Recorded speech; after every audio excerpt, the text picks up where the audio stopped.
दंडपाणी नावाचा एक शाक्य होता. त्याला यशोधरा नावाची एक मुलगी होती. ती आपल्या सौंदर्याविषयी आणि चारित्र्याविषयी प्रसिद्ध होती. यशोधराने 16व्या वर्षात पदार्पण केले आणि दंडपाणी तिच्या लग्नाच्या चिंतेत होता.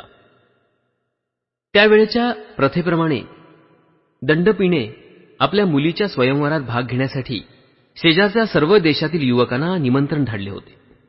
सिद्धार्थ गौतमालाही निमंत्रण पाठवण्यात आले होते. सिद्धार्थ गौतमालाही 16 वर्ष पूर्ण झाली होती. त्याच्या मातापित्याला देखील त्याच्या विवाहाची अशीच काळजी लागली होती. त्यांनी त्याला या स्वयंवराला जाण्यास सांगितले आणि यशोधरेचे पाणीग्रहण करण्यास सांगितले. त्याने आपल्या मातापित्याच्या इच्छेला सन्मान दिला. जमलेल्या सगळ्या युवकातून यशोधरेने सिद्धार्थ गौतमालाच वरिले. दंडपाणी विशेष प्रसन्न नव्हता. या विवाहाच्या यशस्वीतेबद्दल तो साशंक होता. त्याला वाटले, सिद्धार्थाला साधुमुनीच्या सहवासाचे विशेष वेड आहे. त्याला एकलकोंडे राहणे आवडते. तो एक यशस्वी गृहस्थ कसा काय होऊ शकेल? सिद्धार्थाखेरीज कुणालाही वरणार नाही असा निश्चय केलेल्या यशोधरेने आपल्या पित्याला विचारले, साधूंच्या आणि तपस्व्यांच्या सहवासात राहणे यात काय अपराध आहे? यशोधरेला तसे मुळीच वाटत नव्हते. सिद्धार्थ गौतमाखेरीज कुणाशीही लग्न करणार नाही असा आपल्या मुलीने केलेला निश्चय ओळखून यशोधरेच्या मातेने या विवाहाला संमती देण्यासाठी दंडपाणीला सांगितले आणि दंडपाणीने संमती दिली. गौतमांच्या प्रतिस्पर्ध्यांची त्यामुळे निराशा तर झालीच, परंतु आपला अपमान झाला आहे असं त्यांना वाटलं. त्यांना वाटलं की त्यांच्या बाबतीत सारखा न्याय मिळण्याच्या दृष्टीने यशोधरेने निवड करतानाच काही परीक्षा घेतली पाहिजे होती. पण तिने तसं काही केलं नाही. त्यावेळी ते स्वस्थ बसले. त्यांना वाटले दंडपाणी यशोधरेला सिद्धार्थ गौतमाची निवड करू देणार नाही आणि त्यामुळे आपला हेतू साध्य होईल. परंतु दंडपाणी जेव्हा या बाबतीत अयशस्वी झाला तेव्हा त्यांनी धीर करून अशी मागणी केली की धनुर्विद्येचे कौशल्य दाखवण्याची परीक्षा घेतली जावी. दंडपाणीला त्याच्या मागणीला कबूल व्हावेच लागले. सुरुवातीला सिद्धार्थ या बाबतीत तयार नव्हता. तेव्हा त्याने असा नकार दिल्यास त्याचे पिता, त्याचे कुळ आणि सगळ्यात अधिक यशोधरा यांना लाजेने मान खाली घालण्याचा प्रसंग येईल, हे त्याचे सारथी छन्न यांनी निदर्शनाला आणून दिले. त्याच्या या म्हणण्याचा सिद्धार्थाच्या मनावर फारच परिणाम झाला आणि त्याने या स्पर्धेत भाग घेण्याचे कबूल केले. स्पर्धा सुरू झाली. प्रत्येक स्पर्धकाची पाळी येताच आपले कौशल्य प्रत्येक स्पर्धक दाखवत होता. गौतमाची पाळी सगळ्यात शेवटी आली, परंतु त्याची बिनचूक निशाणबाजी सर्वश्रेष्ठ ठरली आणि तदनंतर विवाह समारंभ झाला. शुद्धोधन आणि दंडपाणी या दोघांनाही आनंद झाला. त्याचप्रमाणे यशोधरेला आणि महाप्रजापतीलाही अत्यानंद झाला. विवाह होऊन अनेक वर्ष लोटल्यावर यशोधरेला एक पुत्र झाला. त्याचं नाव राहुल असं ठेवण्यात आलं. आपल्या पुत्राचा विवाह होऊन आणि त्याने संसारिक जीवनात प्रवेश केला आहे हे पाहून राजाला संतोष झाला. तथापि त्याचबरोबरच असित मुनींची भविष्यवाणी त्यांचा सारखा पिच्छा पुरवत होती. हे भविष्य खरं ठरू नये म्हणून राजाने त्याला सुखाविलासात गुंतून ठेवण्याचा विचार केला. हा उद्देश दृष्टीपुढे ठेवून शुद्धोधनाने आपल्या पुत्राला राहण्यासाठी 3 राजमाल बांधले. एक उन्हाळ्यात राहण्यासाठी, एक पावसाळ्यात राहण्यासाठी आणि एक हिवाळ्यात राहण्यासाठी. हे तिन्ही राजमहाल विलासी जीवनातला उत्तेजक असा सगळ्या प्रकारच्या साधनांनी सुसज्ज करण्यात आले होते. प्रत्येक महालाभोवती विविध जातींच्या वृक्षांची आणि फुलांची मनोहरी रचना करण्यात विस्तृत उद्यानं केली होती. आपल्या कुटुंबाचा पुरोहित उदयन यांच्याशी सल्लामसलत करून राजाने राजपुत्रासाठी अतिसुंदर युवतींना युक्त अशा अंतपुराची व्यवस्था करण्याचा विचार ठरवला. तेव्हा शुद्धोधन राजाने जीवनातील सुख उपभोगासाठी राजकुमाराला वश कसं करून घ्यावं याचा सुंदरींना सल्ला देण्यासाठी उदयनला विचारले. अंतपुरात ठेवावयाच्या स्त्रियांना एकत्रित करून उदयनाने त्यांना राजकुमाराला वश कसं करून घ्यावे याची त्यांना प्रथम माहिती करून दिली. त्यांना उद्देशून तो म्हणाला, तुम्ही या प्रकारच्या सगळ्या वशीकरणाच्या कलात कुशल आहात. तुम्ही मदनाची भाषा जाणण्यात चतुर आहात.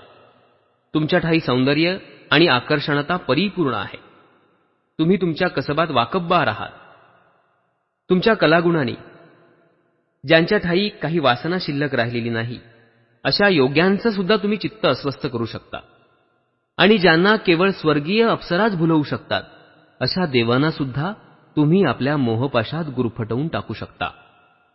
हृदयातील भावना व्यक्त करण्याचा तुमच्या कौशल्याने, तुमच्या नखरेलपणाने, तुमच्या शरीर सौष्ठवाने आणि अकृत्रिम अशा लावण्याने जर तुम्ही स्त्रियांनाही मोहित करू शकत असाल, तर मग पुरुषांना तुम्ही किती सहज अंकित करू शकाल.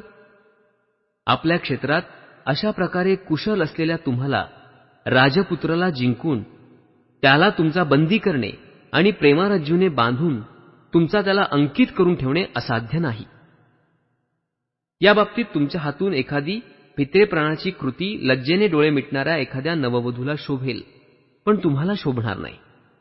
निसंशय तुम्ही वीर पुरुष आपल्या पराक्रमामुळे महान आहात, परंतु त्यांचं काय होईल? स्त्री सामर्थ्य त्याच्यापेक्षाही मोठं आहे. हा तुमचा दृढ निश्चय असू द्या. प्राचीन काळी ज्याला जिंकणं देवानाही कठीण होतं, अशा एका महान तपस्व्याला काशीतील एका सौंदर्यवती वेश्येने लाथा मारून झिडकारून आपल्या पायी लोळण घेत ठेवलं होतं. आणि महान तपस्वी विश्वामित्राला तो तपश्चर्येत निमग्न असतानाही घृतांच्या नावाच्या अप्सरेने 10 वर्ष जंगलात आपला बंदी करून ठेवला होता. यासारख्या अनेक तपस्व्यांना जेथे स्त्रियांनी कवडीमोल केले, तिथे ज्याचे यौवन पुष्प प्रथमच उमलत आहे, अशा कोमल राजकुमाराची काय कथा? हे असे असल्यामुळे तुम्ही धीटपणाने प्रयत्न करा की राजकुळाची वंश परंपरा सिद्धार्थाकडून खुंटणार नाही. सामान्य स्त्रिया सामान्य पुरुषाला अंकित करतात, पण त्याच खऱ्या स्त्रिया आहेत ज्या असाधारण स्वभावाच्या पुरुषांना जिंकतात. उदयीनाचे हे शब्द स्त्रियांच्या हृदयाला लागले आणि राजपुत्राला वश करण्यासाठी आपले सगळे सामर्थ्य त्यांनी पणाला लावण्याचा निश्चय केला. तथापि त्यांचे भ्रुकटी, त्यांचे कटाक्ष, त्यांचे नखरे, त्यांचे हसणे, त्यांच्या नाजूक हालचाली हे सगळं काही त्यांच्या ठायी असून सुद्धा त्यांच्या अंतरपुरवासिनी युवतींना आपण राजपुत्राला वश करू शकू अशी त्यांना खात्री वाटत नव्हती. परंतु पुरोहित उदयीनाच्या प्रेरणेमुळे, राजपुत्राच्या कोमल स्वभावामुळे आणि मादकता आणि कामभावना यांच्या प्रभावाच्या जाणीवेमुळे थोड्याच वेळात त्यांचा आत्मविश्वास जागृत झाला. नंतर त्या स्त्रिया आपल्या कामगिरीला लागल्या. हिमालयाच्या अरण्यात हत्तीणीच्या कळपासमवेत हत्ती जसा फिरत असतो, तशाच त्या उपवनात त्या आपल्या समवेत राजपुत्रास हिंडावयास जाऊ लागल्या. स्त्रियांच्या समवेत तो राजपुत्र त्या मनोहर उद्यानात सूर्य जसा अप्सरांना घेऊन आपल्या राज्योद्यानात फिरावा तसा शोभून दिसत होता. त्यापैकी काही जणींनी कामाकुल होऊन सहज लागलेल्या धक्क्याला त्यांनी आपल्या भारदार आणि पिनस्तनांनी दाबून धरले, तर दुसऱ्यांनी ठेच लागून पडत असल्याचा बहाणा करून त्याला घट्ट आलिंगन दिले आणि आपल्या वेलीसारखे गोंडस हात त्याच्या खांद्यावर लोंबकळत सोडून त्या त्याच्यावर वाकल्या. तोंडाला मद्याचा वास येत असलेल्या दुसऱ्या जणींनी आपल्या ताम्र रंगाच्या अधरोष्टांनी त्या कानात पुटपुटल्या, माझं गुपित ऐकावं बरं का. त्यांची शरीरं उठण्यानी ओली झाली होती. अशा काही जणी त्याचे दोन्ही हात आतुरतेने घट्ट धरून जणू त्याला हुकुमीच करत म्हणत होत्या, आमचा पूजाविधी इथेच करा. मद्य पिऊन झिंगल्याचे सोंग करणारी दुसरी एक तिचे निळे वस्त्र पुन्हा खाली सरकत असताना आपली जीभ दाखवत ती तशीच उभी होती. ती रात्री चमकणाऱ्या विद्युत लहरीप्रमाणे ती चटकन नजरेत भरत होती. काही जणी आपल्या सोन्याच्या पैंजणांचा आवाज करीत तलम वस्त्रात झाकलेली अंगे दाखवीत इकडे तिकडे फिरत होत्या. दुसऱ्या काही जणी आम्रवृक्षांची फांदी हातात धरून सुवर्ण कलशांप्रमाणे दिसणारे आपले उरोज सिद्धार्थाला मुद्दाम दाखवीत उभ्या होत्या. कमळाच्या ताटाव्यातून आणलेली कमलपुष्पे हातात धरलेली एक कमलनयना कमलावती पद्मादेवीसारखी त्या कमलसुख राजपुत्राशेजारी उभी होती. दुसरी एक सहज समजू शकेल असे मधुर गीत हावभावपूर्वक गात त्या आत्मसंयमी पुरुषाला कामोत्सुक करण्याचा प्रयत्न करीत होती. आपल्या नेत्रकटाक्षाने जणू म्हणत होती, तुम्ही भ्रमात आहात बरं का महाराज. दुसरी एक जण आपल्या भोवती तेजस्वी चेहऱ्यावर आपल्या भ्रुकटीच्या कमान ताणून वीर पुरुषाचा आविर्भाव आणून त्याची नक्कल करीत होती. तिच्या कानातील कुंडले वाऱ्याने हलत होती. अशी उत्फुल्ल उरोज असलेली दुसरी यौवना त्याच्याकडे पाहत मोठमोठ्याने हसून जणू काही सांगत होती, जमत असेल तर पकडा मला. दुसरीकडे जात असताना दुसऱ्या एकीने त्याला पुष्पहाराने बांधून ठेवले, तर बाकीच्या काही जणी मधुर पण हत्तीच्या मस्तकावरील अंकुशाप्रमाणे बोचक अशा शब्दांचा मारा करून जणू काय त्याला शिक्षाच करीत होत्या. त्यांच्याशी वाद घालण्याची इच्छा बाळगणाऱ्या दुसरीने एकीने आंब्याच्या मोहराची डहाळी हातात धरून विषय वासनेने बेभान झालेल्या स्थितीत त्याला विचारले, हे कुणाचे फुल आहे? दुसरी एक जणी पुरुषी आव आणून त्याला म्हणाली. दुसरी त्याला म्हणाली, स्त्रीकडून जिंकला गेलेला तू आता जा, ही पृथ्वी पादाक्रांत कर. दुसरी एक चंचल नयना आपले नीलकमल हुंगीत उत्तेजित अवस्थेत काहीशा अस्पष्ट शब्दात राजपुत्राला उद्देशून म्हणाली, नाथ, मधुसुगंधी मोहराने बहरलेला हा आम्रवृक्ष पहा. यावर बसून सोन्याच्या पिंजरात बंद करून ठेवल्याप्रमाणे कोकिळा इथे गात आहे. इकडे या, हा अशोक वृक्ष पहा. प्रेमिकांची दुःख तीव्र करणाऱ्या या वृक्षावर बसून भ्रमर असा गुंजारव करीत आहेत की जणू कामाग्नीने होरपळून निघाले आहेत. या, हा आम्रवृक्षाच्या कोमल डहाळीने अलंगलेला तिलक वृक्ष तर पहा. जणू काही हळदीने उटी लावलेल्या युवतीने शुभ्र वस्त्र परिधान केलेल्या पुरुषाला आलिंगन दिले आहे. हा फुललेला पूर्वक पहा. रक्तचंदन रसासारखा ताजा आणि टवटवीत दिसणारा हा वृक्ष जणू काही रमणीच्या नखांच्या रंगापुढे आपण फिक्के आहोत असं वाटून खाली वाकला आहे. या, आणि सभोवार अंकुरलेला हा तरुण अशोक बघा. जणू काही आमच्या सौंदर्यापुढे लज्जित होऊन तो उभा आहे. तुमच्या काठावर सभोवार सिंदूर वजा ते कुंज उगवलेले आहेत. हे सरोवर पहा. जणू काही शुभ्र तलम वस्त्रालंकित अशा सुंदरीपेचा आराम घेत पौडावी असं चित्र दिसत आहे. स्त्री जातीचे सार्वभौम सामर्थ्य पहा. पलीकडे पाण्याची चक्रवाकी पुढे पुढे जात आहे. तिचा प्रियकर चक्रवाक पक्षी एखाद्या तासाप्रमाणे तिच्या मागोमाग जात आहे. आपल्या स्तंद्रीत गात असलेल्या कोकिळीचे ते स्वरलाप ऐका. दुसरी कोकिळा जणू त्याच्या निर्भयपणाने रुकार दिलागत गात आहे असं वाटतंय. वसंत ऋतूत पक्षात निर्माण होणारा उन्माद आपणातही निर्माण झाला असता. आणि आपण किती बुद्धिमान आहोत अशा विचारात मग्न राहणाऱ्या पंडितांचा विचार आपणास नसता तर किती चांगले झाले असते. अशा प्रकारे प्रेमासक्त झालेल्या या पामदानी प्रेमयुद्धाच्या सर्व प्रकारच्या कृत्यांनी राजपुत्रावर हल्ला केला. तथापि अनेक प्रकारचे आक्रमण झाले असतानाही तो आत्मसंयमी राजपुत्र प्रमुदित झाला नाही किंवा हसलाही नाही. त्याच्या वास्तविक अवस्थेत त्या स्त्रियांना पाहून तो राजपुत्र स्थिर आणि एकाग्र मनाने विचार करू लागला. या स्त्रियांमध्ये अशा कोणत्या गोष्टींची उणीव आहे की त्यांना इतकेही दिसू नये की यौवन हे चंचल आहे. कारण वार्धक्य हे सौंदर्यात जे जे आहे ते सगळे नष्ट करणारे आहे. अशा प्रकारे या स्तुतिसुमनांचा वर्षाव अनेक महिने अनेक वर्ष चालला होता, पण तो सफल झाला नाही. त्या तरुण स्त्रिया अपयशी झाल्या आणि राजपुत्र त्यांच्याकडे आकर्षित झाला नाही हे उदयीनाच्या लक्षात आलं. राजनीतीत कुशल असलेल्या उदयीनाने शेवटी स्वतः राजपुत्राशी बोलायचं ठरवलं. राजपुत्राला एकांतात भेटून उदयीन म्हणाला, तुझा एक अनुरूप मित्र म्हणून ज्या अर्थी राजाने माझी नेमणूक केली आहे त्या अर्थी अंतःकरणपूर्वक मित्रभावनेने तुझ्याशी बोलण्याची माझी इच्छा आहे. असं म्हणून उदयीनाने बोलायला सुरुवात केली. जे अहितकारक आहे त्याच्यापासून परावृत्त करणे, जे हितकारक आहे ते करण्यास प्रवृत्त करणे आणि संकटकाळी सोडून न जाणे ही मित्राची 3 लक्षणं आहेत. मित्रत्वाचे अभिवचन दिल्यानंतरही पुरुषार्थापासून तुला दूर जात असताना पाहून मी त्याकडे दुर्लक्ष करणं म्हणजे मित्रत्वाला पारखा झालो असं होईल. कपटाने सुद्धा स्त्रीला वश करणं योग्यच असतं. त्यामुळे मनुष्याची लज्जाही जाते आणि रंजनही होते. आदरपूर्वक वागणूक आणि तिच्या इच्छेची परिपूर्ती यांनी स्त्रीने हृदयात बांधले जाते. सद्गुण खऱ्या अर्थाने प्रेमाचे कारण असतात, कारण स्त्रीला आदरभाव आवडतो. मग हे विशाल नयनांच्या राजपुत्रा, जरी तुझ्या मनात नसले तरी तुझ्या सौंदर्याला साजेशा शालीनतेने तू स्त्रियांना प्रसन्न करण्याचा प्रयत्न का नाही करणार? विनय हा स्त्रियांना सुगंधी उठण्याप्रमाणे सुखकर वाटतो. विनय हा एक बहुमूल अलंकार आहे. विनयावाचून सौंदर्य हे पुष्पाविहीन उद्यानासारखे आहे. पण नुसत्या विनयाचा काय उपयोग? त्याच्याबरोबर हृदयातील भावनेलाही जोड दिली पाहिजे. मोठ्या कष्टाने प्राप्त होणारे कामभोग तुझ्या मुठीत आहेत, मग खात्रीने त्याचा तू तिरस्कार का करावा? काम हाच सर्वप्रथम पुरुषार्थ मानून प्राचीन काळी इंद्राने गौतम ऋषीची पत्नी अहिल्या हिच्याशी प्रणय धारणा केली. अशा प्रकारे अगस्ती ऋषी सुद्धा सोमाची पत्नी रोहिणी हिच्याशी रममाण झाला.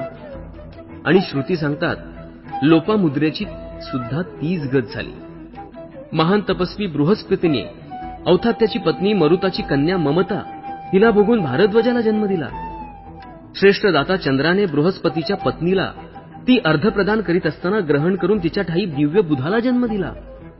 अशा प्रकारचे प्राचीन काळी विषयासक्त झालेल्या पराशर ऋषींना सुद्धा यमुना नदीच्या काठी वरुणाच्या मुलाची मुलगी कुमारी काली हिच्याशी सहवास केला.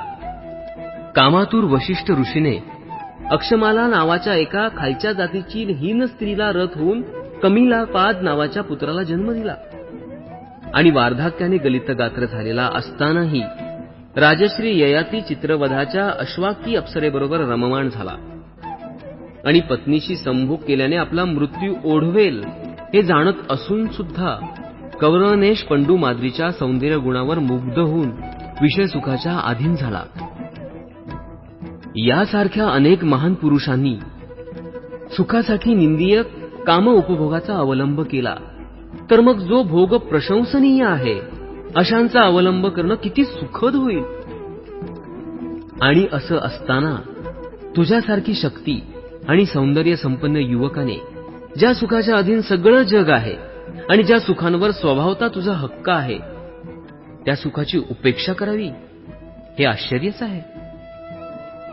पवित्र परंपरेने समर्थलेली आणि योग्य वाटणारी महामंत्र्यांची ही वचनं ऐकून मेघगर्जनेसारख्या आपल्या आवाजात राजपुत्राने त्याला उत्तर दिले. माझ्याबद्दलचा स्नेहभाव व्यक्त होणारी तुझी ही भाषा योग्यच आहे, पण माझ्या संबंधी तू मोठी चूक करतो आहेस हे मी तुला पटवून देईन. मी ऐहिक विषयांची अवहेलना करीत नाही.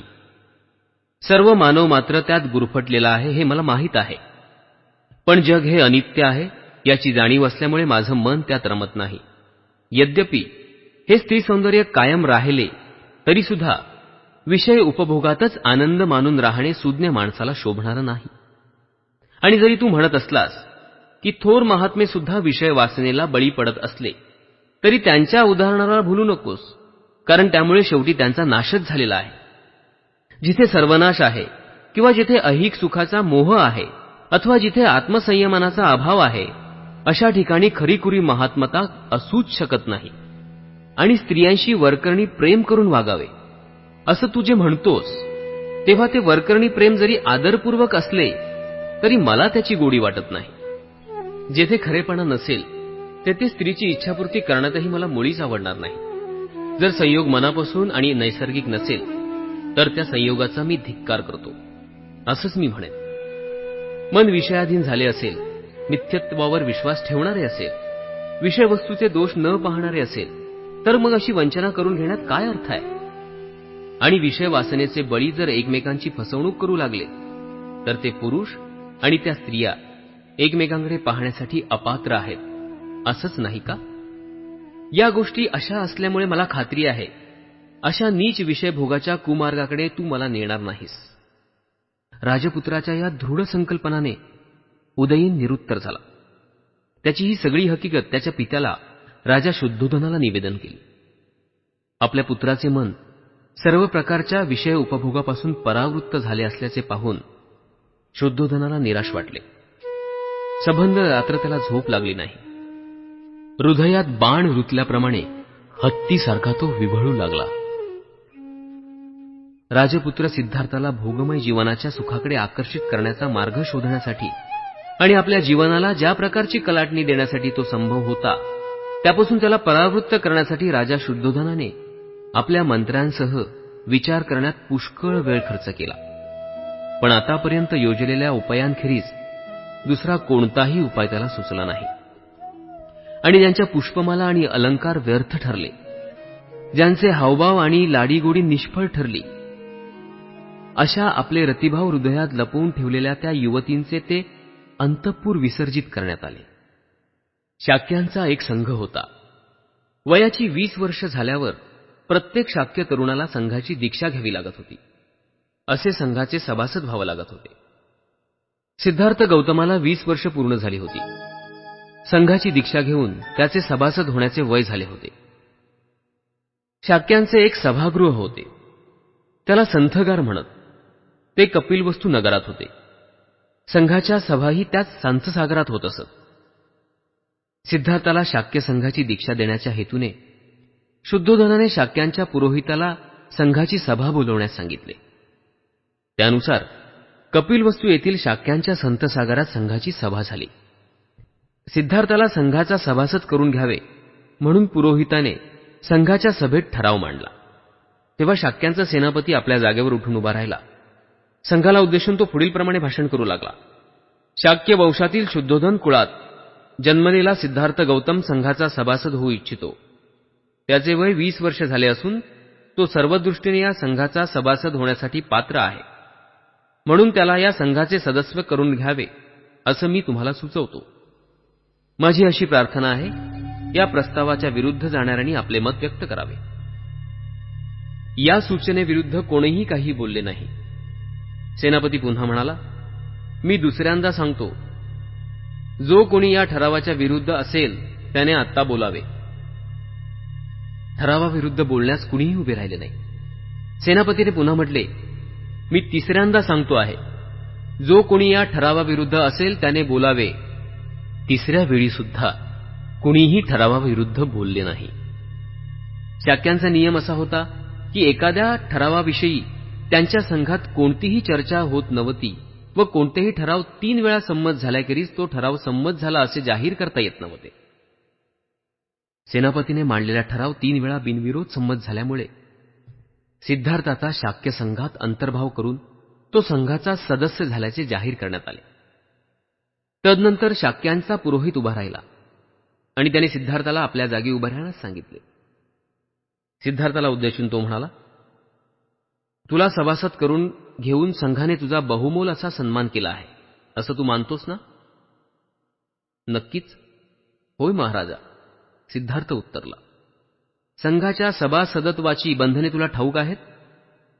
नाही महाराज, ती जाणून घेतली तर मी सुखी होईन असं सिद्धार्थ म्हणाला. पुरोहिताने म्हटले, प्रथम तुला संघाच्या सभासदाची कर्तव्ये काय आहेत ती सांगतो. आणि म्हणून पुरोहित संघाच्या सभासदाचे एक एक कर्तव्य सांगू लागला. तू संघाच्या हितसंबंधी संरक्षण तनमन धनाने केले पाहिजे.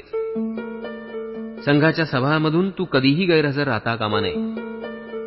कोणत्याही शाक्याच्या वर्तनाला तुला दिसून येणारे दोष कोणत्याही प्रकारच्या भीती किंवा भीड न बाळगता उघडपणे तू बोलून दाखवले पाहिजे.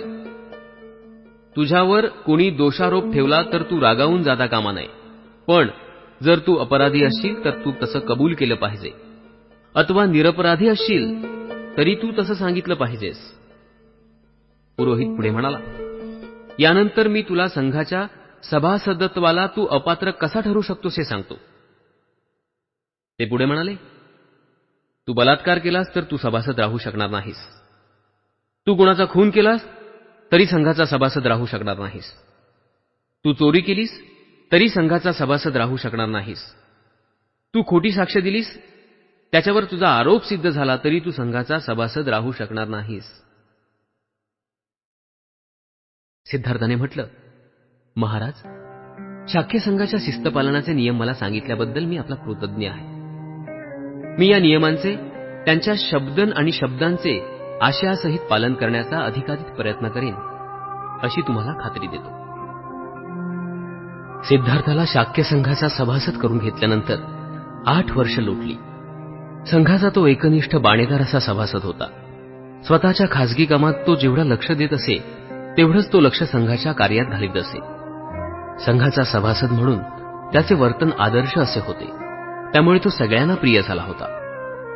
तो संघाचा सभासद झाल्यापासून 8व्या वर्षी अशी एक घटना घडली की शुद्धोधनाच्या कुटुंबाच्या बाबतीत ती दुर्घटना आणि सिद्धार्थाच्या जीवनातील तो आणीबाणीचा प्रसंग ठरला.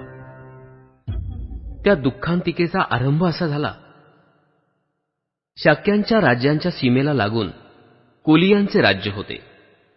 रोहिणी नदीमुळे ही दोन्ही राज्ये विभागली गेली होती. रोहिणी नदीचे पाणी शाक्य आणि कोलीय हे दोघेही आपापल्या शेताकरता वापरत होते. रोहिणी नदीचे पाणी प्रथम कोणी आणि किती घ्यावे याबद्दल प्रत्येक सुगीच्या हंगामात वाद होत असे. या वादाची परिणिती भांडणात आणि काही प्रसंगी मारामारीत सुद्धा होत असे. सिद्धार्थाच्या वयाला 28 वर्ष पूर्ण झाली. त्या वर्षी शाक्यांच्या कोलियांच्या सेवकात नदीच्या पाण्यावरून फार मोठा संघर्ष झाला. दोन्ही बाजूच्या लोकांना दुखापती झाल्या. जेव्हा या संघर्षाची माहिती शाक्य आणि कोलिया यांना दोघांनाही मिळाली, तेव्हा हा प्रश्न आता युद्धानेच कायमचा निकालात काढावा असं त्यांना वाटलं. आणि म्हणून शाक्यांच्या सेनापतीने कोलियांशी युद्ध पुकारण्याच्या प्रश्नावर विचार करण्यासाठी शाक्य संघाचे अधिवेशन बोलावले. संघाच्या सभासदांना उद्देशून सेनापती म्हणाला, आपल्या लोकांवर कोलियांनी हल्ला केला असून त्यात आपल्या लोकांना माघार घ्यावी लागली आहे. अशा प्रकारच्या आक्रमणांची कृत्ये यापूर्वी अनेक वेळा कोलियांनी घडवलेली आहेत. आम्ही जी आजपर्यंत सहन केली आहेत, पण यापुढे हे चालू देणे शक्य नाही. हे थांबलंच पाहिजे. आणि हे थांबवण्याचा एकमेव मार्ग म्हणजे कोलियांच्या विरुद्ध युद्ध पुकारणे हाच होय. कोलियांच्या विरुद्ध संघाने युद्ध पुकारावे असा मी ठराव मांडतो. ज्यांचा विरोध असेल त्यांनी बोलावे. सिद्धार्थ गौतम आपल्या जागी उभा राहिला आणि म्हणाला, या ठरावाला माझा विरोध आहे. युद्धाने कोणताही प्रश्न सुटत नाही. युद्ध करून आपला हेतू सफल होणार नाही. त्यामुळे दुसऱ्या युद्धाची बीजे रोवली जातील. जो दुसऱ्याची हत्या करतो त्याला त्याची हत्या करणारा दुसरा भेटतो. जो दुसऱ्याला जिंकतो त्याला जिंकणारा सुद्धा दुसरा भेटतो. जो दुसऱ्याला लुबाडतो त्याला लुबाडणारा सुद्धा दुसरा भेटतो. सिद्धार्थ गौतम पुढे म्हणाला, संघाने कोलियांच्या विरुद्ध युद्धाची घोषणा करण्यासाठी घाई करू नये असं मला वाटतं. प्रथम दोष कोणाचा याची खात्री करून घेण्यासाठी काळजीपूर्वक चौकशी केली पाहिजे. आपल्याही लोकांनी आक्रमण केले असल्याचे मी ऐकले आहे. हे जर खरं असेल तर आपण सुद्धा निर्दोष नाहीत हे सिद्ध होतं. सेनापतीने उत्तर दिले, होय, आपल्या लोकांनी अतिक्रमण केले. तथापि आपण हेही विसरता कामा नये की प्रथम पाणी घेण्याची पाळी आपलीच होती. सिद्धार्थ गौतम म्हणाला, यावरून स्पष्ट होते आपण दोषांपासून पूर्णपणे मुक्त नाही. म्हणून मी आपणाला सुचवतो, आपण आपल्यातून 2 माणसे निवडावीत आणि कोलियांनी त्यांच्यापैकी 2 माणसे निवडावीत आणि या चौघांनी मिळून 5वा मनुष्य निवडावा आणि 5ही जणांनी हे भांडण मिटवावे. सिद्धार्थ गौतमाच्या सूचनेला अनुमोदनही मिळाले. पण सेनापतीने या सूचनेचा विरोध केला. तो पुढे म्हणाला, माझी खात्री आहे कोलियांचा हा उपद्रव जोपर्यंत त्यांना कडक शासन केले जात नाही तोपर्यंत थांबणार नाही. यामुळे मूळ ठराव आणि सुचवलेली दुरुस्ती मतास टाकावी लागेल. सिद्धार्थ गौतमाने सुचवलेली दुरुस्ती प्रथम मतास टाकण्यात आली. ती बहुसंख्येच्या मताधिक्याने अमान्य झाल्याचे जाहीर करण्यात आले. सेनापतीने त्यानंतर आपला स्वतःचा प्रस्ताव मतास टाकला. त्या प्रस्तावाला विरोध करण्यासाठी सिद्धार्थ गौतम पुन्हा उभा राहिला. तो म्हणाला, हा प्रस्ताव मान्य करू नये अशी मी तुम्हाला संघाला विनंती करतो. शाक्य आणि कोलिया यांचा निकटचा संबंध आहे. त्यांनी परस्परांचा नाश करणं हे शहाणपणाचं ठरणार नाही. सिद्धार्थ गौतमाचे म्हणणं सेनापतीने खोडून काढले. त्याने जोर देऊन सांगितले, क्षत्रिय लोक युद्धात आपला आणि परका असा भेदभाव करू शकत नाहीत. आपल्या राज्याकरता त्यांनी आपल्या सख्ख्या भावाशी देखील लढले पाहिजे. यज्ञयाग करणे हा ब्राह्मणाचा धर्म आहे. युद्ध करणे हा क्षत्रियाचा धर्म आहे. व्यापार करणे हा वैश्याचा धर्म आहे, तर सेवा चाकरी करणे हा शूद्राचा धर्म आहे. प्रत्येक वर्णाला आपला धर्म पालन करण्यासाठी पुण्य आहे आणि हीच आपल्या शास्त्राची आज्ञा आहे. सिद्धार्थाने उत्तर दिले, धर्म याचा अर्थ मी समजतो की वैराने वैर शमत नाही. वैरावर प्रेमानेच मात करता येते. अस्वस्थ होऊन सेनापती म्हणाला, या तत्वज्ञानाच्या चर्चेत शिरण्याची आता काहीही आवश्यकता नाही. मुख्य मुद्दा हा आहे, सिद्धार्थाचा माझ्या प्रस्तावाला विरोध आहे. यासंबंधी संघाचे काय म्हणणे आहे हे प्रस्ताव मतास टाकून त्याची खात्री करून घेऊया. त्यानुसार सेनापतीने आपला प्रस्ताव टाकला. फार मोठ्या बहुमताने तो संमत झाल्याची घोषणा करण्यात आली.